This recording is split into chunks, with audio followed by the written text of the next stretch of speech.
tous et bienvenue sur cette nouvelle vidéo de Blitz sur Plus qui, donc suivant la tradition, va cette fois-ci s'attarder sur du matériel. Donc on va parler d'une grande famille de matériel en réel comme en airsoft qui sont les pistolets mitrailleurs. Alors pourquoi pistolet mitrailleur? Pour la très simple raison que ça utilise, contrairement à tout ce qui est fusil d'assaut, de la munition de pistolet. La munition la plus courante sur fusil d'assaut qui est le 5,56, voilà, dont les caractéristiques sont 940 mètres par seconde ou 1767 joules. Voilà, donc bon, c'est mon collègue qui le dit, parce que moi, la mémoire des chiffres, ça fait 15. C'est lui qui a le pense-bête. Donc ça, c'est ce qu'on trouve le plus couramment. M4, FAMAS, L85 britannique, G36 allemand, etc. Ça, c'est une munition plus ancienne, le 7,92 Mauser. Qui fait du 880 mètres secondes ou 4956 joules. Ça commence à faire énorme.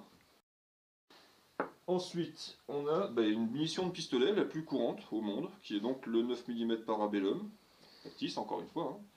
Qui elle fait 350 mètres secondes ou 570 joules. 570 joules, donc comme je vous le disais, celle-ci est pratiquement 10 fois plus puissante que celle-là.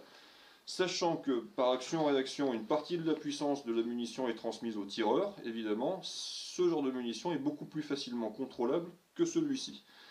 Alors, les pistolets mitrailleurs, leur intérêt, c'est évidemment, comme leur nom l'indique, qu'ils tirent en rafale. Des munitions de pistolet, donc de faible puissance, toute proportion gardée. Donc ça en fait des armes qui peuvent être légères et aisément contrôlables par le tireur. Si on tire ce genre de munitions en rafale, on a intérêt à être soit un très bon tireur, soit à avoir une arme très lourde pour encaisser le choc.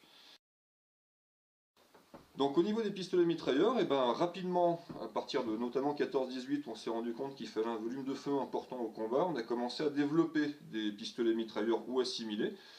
Donc par exemple, alors c'est pas tout à fait un pistolet mitrailleur, mais là vous avez le Mauser C96, alors en version Schnellfeuer, allemand inside, donc avec un secteur de tir pour tirer en rafale. Alors quand on voulait l'utiliser en pistolet mitrailleur, il suffisait de mettre une crosse amovible dans cette encoche là, et on pouvait s'en servir avec une crosse d'épaule et contrôler facilement le tir.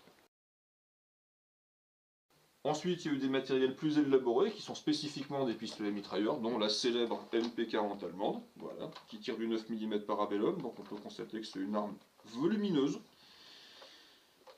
Réplique là en l'occurrence, très volumineuse, assez lourde, voilà. Si on compare par exemple à un fusil d'assaut moderne, les dimensions sont comparables, elle est même plus grosse. Voilà.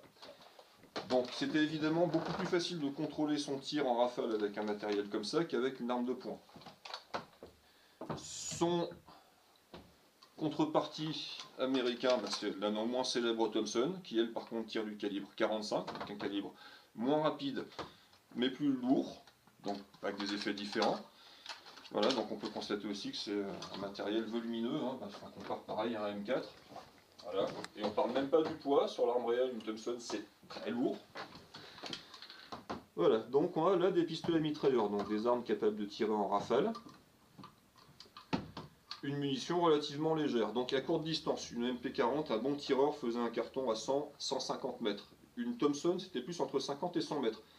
D'ailleurs c'est amusant de noter que c'est une des rares répliques d'Airsoft qui est quasiment la même portée que l'arme réelle. Voilà, c'est un petit détail rigolo.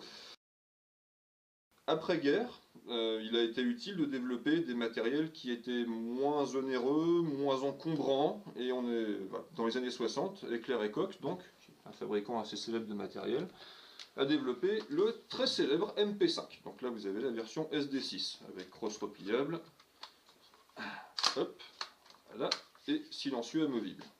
Tac. Le MP5 tire toujours du 9 mm, mais est beaucoup plus léger, beaucoup plus compact, beaucoup plus maniable qu'une MP40 qui tire la même munition. Je pense que la différence de gabarit est flagrante pour tout le monde. On parle même pas de la différence de masse. Donc le MP5, c'est un des pistolets mitrailleurs les plus couramment utilisés au monde, en airsoft ou en réel, parce que c'est une arme ou une réplique qui est fiable, qui est peu coûteuse, qui fonctionne très bien malgré son âge, voilà, qui est décliné sous tout un tas de versions, avec rail release, sans rail release, avec crosse repliable, retractable sur le côté, repliable comme ça. Et il en existe même une version subcompacte, qui est le MP5K, pour Kurz, court, allemand inside. Là, ils se sont pas embêtés, ils ont simplement enlevé tout ce qu'il y avait derrière, enlevé tout ce qu'il y avait devant, ils ont juste conservé le système central avec la culasse et l'alimentation, et c'est tout. l'encombrement d'un gros pistolet. C'est même moins lourd qu'un Desert Eagle, c'est dire. Ouais, mais un Desert Eagle, c'est gros et ça tire du très gros calibre. Oui, voilà, le Desert Eagle, c'est du hors concours. Par la suite, pour des raisons de modernisation, le MP5 avait vocation à être remplacé par l'UMP 45 ou UMP 9, ça dépend du calibre qui est utilisé dedans, les deux existent, qui est beaucoup plus moderne, qui est en polymère, qui est plus léger, qui est mieux étudié. Voilà, mais le MP5 continue toujours à être utilisé, même s'il date des années 60. Ça a été créé au début des années 2000. Mais pour des raisons de coût, tout simplement, parce qu'il fait le même travail ou presque pour un prix de revient beaucoup moins élevé. Bon, l'UMP45 est quand même utilisé par tout ce qui est forces de police, sécurité, etc. Notamment en France, le PSIG utilise l'UMP9. Voilà. Au niveau des répliques, eh bien, il n'y a aucune différence d'efficacité entre un pistolet mitrailleur et un fusil d'assaut, puisque c'est surtout des questions de préférence et d'esthétique. Voilà. Parce que les pistolets mitrailleurs modernes sont quand même beaucoup plus compacts que les fusils d'assaut. Bon, si on compare un UMP45 avec un M4A1, il est nettement plus court. Bon, on ne parle même pas de la possibilité de replier la crosse sur le côté. Voilà. Bon, ça c'est pour le transport essentiellement, parce que en airsoft on peut s'en servir d'une seule main, c'est pas tellement un problème. Pour le vrai, je le déconseille. Voilà, donc les pistolets mitrailleurs, en fait, c'est vraiment pour une question de préférence, de goût esthétique, parce qu'en termes d'efficacité, on va être sur la même chose que sur le fusil d'assaut, en airsoft. Voilà, donc c'est orienté vers les joueurs qui veulent faire un petit peu du service sécurité, service police ou forces spéciales, puisque ce sont des armes qui sont utilisées dans la réalité par des forces spéciales. Voilà, donc je pense qu'on a un petit peu fait le tour de ce topo historique, technique sur tout ce qui est pistolet mitrailleur en airsoft. Et bien maintenant on va passer au test sur le pas de tir pour voir ce que ça donne. Voilà. On est sur le pas de tir là, dans une zone sécurisée pour essayer les PM qu'on vous a présentés en première partie de vidéo. Donc honneur aux vieux, on va commencer par la Thompson King Arms, donc elle est équipée avec une fringue d'origine. Voilà, donc on va essayer. Il faut savoir que cette Thompson King Arms, elle a quand même la réputation de taper fort, et effectivement, elle tape fort. Hop, donc on va tirer un petit peu sur les quelques cibles que vous avez là-bas. Alors il fait un temps de chien, donc on fait ce qu'on peut. Alors au niveau de la prise en main, la Thompson, c'est archaïque.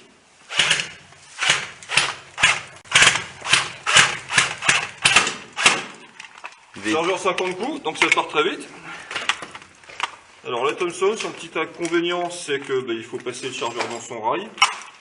Donc voilà, au niveau chargement rapide, on avait fait mieux. Par contre, l'avantage, c'est que du coup, tiens bien, ça fait une bonne poignée.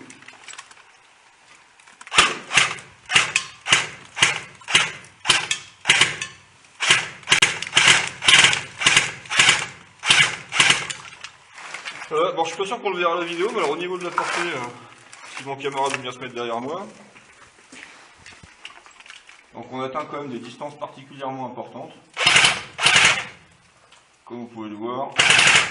Alors évidemment ça reste un PM, donc avec un canon assez court, donc en fin de trajectoire, ça disperse pas mal. Voilà, donc la Thompson King Arms, ça une valeur sûre, c'est costaud, ça tape fort, c'est plaisant. Et ça a de la gueule en plus.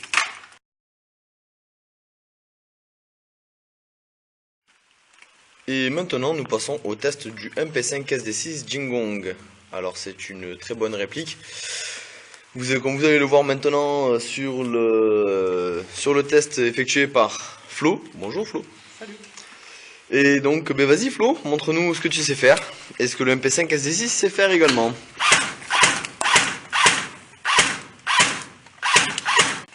Un petit coup de foule.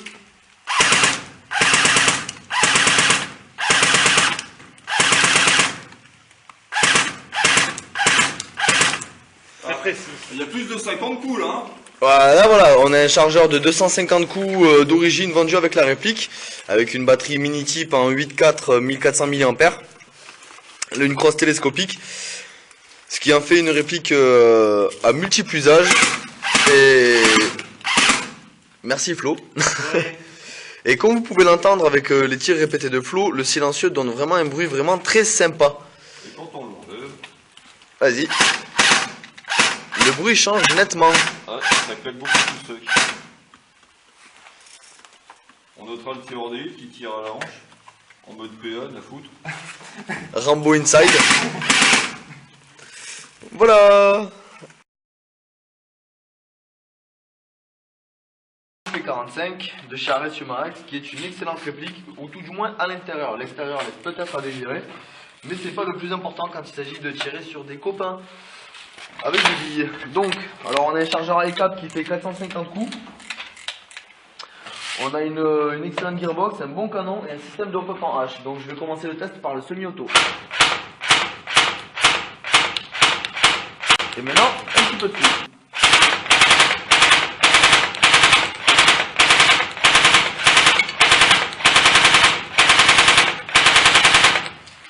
Bon, c'est une très bonne réplique qui tire bien droit, bien précis et avec une portée un petit peu de débile pour un canon aussi court. Oui, le canon fait cette longueur-là. On est aux alentours des 50 mètres de portée. Donc s'il y a quelqu'un à peu près au niveau de cette butte, vous le sortez et avec une bonne précision. Ça chie, ouais, effectivement, ça part moins en vrille sur fin trajectoire que sur la Thompson, alors que le canon est plus court. Merci le up-up. Alors ce qu'il y a de vachement sympa en plus, ouais, comme je vous le disais, c'est que moi ce que j'aime bien c'est le bruit du truc, quoi. Ça claque vraiment sec. C'est pas du tout comme le MP5 qui a un son un petit peu feutré. Bon, c'est sympa aussi, mais ça j'aime bien parce que c'est vraiment, ouais, quand on tire au UMP45, on sait d'où ça vient, quoi. Alors le petit plus des répliques HK, c'est les sélecteurs de tir ambidextre. Donc qu'on soit aussi bien gaucher que droitier, on peut s'en servir, contrairement à un fusil d'assaut type M4 qui n'a un sélecteur de tir uniquement pour droitier. Et on parle même pas du sélecteur de la Thompson qui est en deux parties. Voilà, donc du coup pour les gauchers c'est un peu la galère, tandis que les répliques de chez HK, donc tout ce qui est G36, MP5, UMP45, et c'est à peu près tout pour ce qu'on a en magasin, sont vraiment des bonnes répliques pour les personnes ambidextres ou gauchers. Donc... C'est mieux.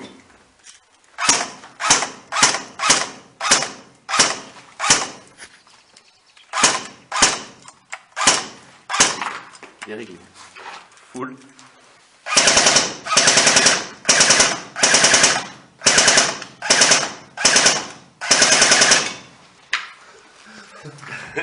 Tire d'une main, tire d'une main. Ok. Ah, mais c'est pas vrai. Ah oui, d'accord.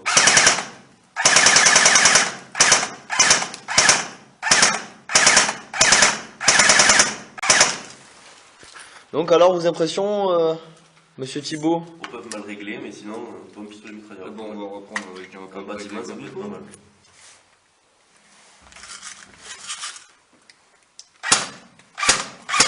C'est mieux. C'est mieux. Ah oui, alors effectivement, on est sur 35-40 mètres de portée, donc ce qui fait entre 10 et 15 mètres de moins qu'un AEG dit long. Donc c'est vraiment, on va dire, c'est une bonne réplique, pareil pour tout ce qui est sniper ou pour toute personne ayant une capacité de feu réduit. Est-ce qu'on peut considérer ça comme un pistolet mitrailleur? Je ne sais pas. C'est un Glock 18, donc c'est un pistolet qui tire en rafale, donc techniquement c'est un pistolet qui mitraille, donc on va dire que oui. Belle bête. Oui, oula. Allez, montre-nous comment ça crache. Un semi. Alors, ouais.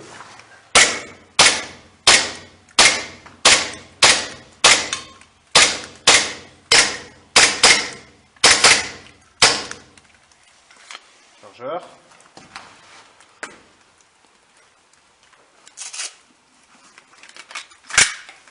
Et un petit full.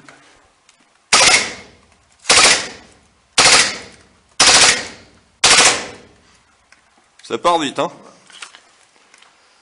Bon, donc qu'est-ce que... Très précis en semi, pas précis du tout en full. Alors nous le recommandons peut-être plus pour l'utilisation pour tout ce qui est sniper ou contre-sniper qui aurait une puissance de feu réduite pour l'airsoft, pour pouvoir se dégager au moment d'un accrochage avec quelqu'un qui aurait un AEG par exemple. Il suffit de le passer en full, on tire une rafale, on dégage.